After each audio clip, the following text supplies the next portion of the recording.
સુરતમાં ભાજપ દ્વારા પેટા ચૂંટણી સેન્સ પ્રક્રિયા હાથ ધરાઈ છે। વોર્ડ નંબર 18માં એક બેઠક પર પેટા ચૂંટણી માટે ભાજપ કાર્યાલય ખાતે નિરીક્ષકોએ દાવેદારોને સાંભળ્યા હતા। સુરત મહાનગરપાલિકાના વોર્ડ નંબર 18માં પેટા ચૂંટણી માટે પાલિકા દ્વારા તૈયારી શરૂ કરી દેવામાં આવી છે। મુંબઈ પ્રોવિન્શિયલ મ્યુનિસિપલ કોર્પોરેશન અધિનિયમ 1949ની કલમ 15 મુજબ બેઠક ખાલી પડ્યા બાદ 6 માસમાં પેટા ચૂંટણી યોજવાની થાય છે। ત્યારે સુરતના વોર્ડ નંબર 18માં કોર્પોરેટર ગેમરભાઈ દેસાઈના નિધન બાદ બેઠક ખાલી પડેલી માટે આજે પેટા ચૂંટણીને લઈને દાવેદારોને સાંભળવામાં આવ્યા છે। આ અંગે સુરત શહેર ભાજપ પ્રમુખ નિરંજન જાંજમેરાએ નિવેદન આપતા જણાવ્યું હતું કે ભાજપ હંમેશા ચૂંટણી માટે તૈયાર હોય છે।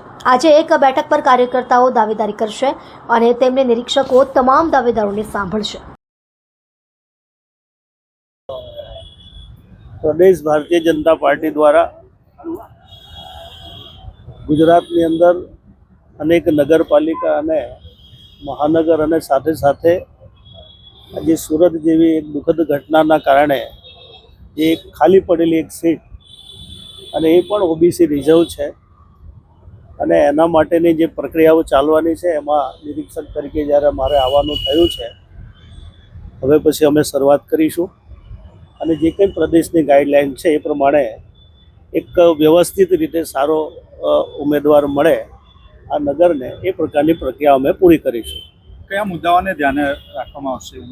આમાં ખાસ કરીને કોઈ એવો મુદ્દા નથી। આ તો એક દુઃખદ ઘટનાના કારણે એક જગ્યા ખાલી પડી છે અને કોઈક સારો કાર્યકર્તા સારી રીતે જીતી શકે અને ભવિષ્યમાં આ નગરનો ઉપયોગી બની શકે એ પ્રકારની પ્રક્રિયા પૂરી કરીશું।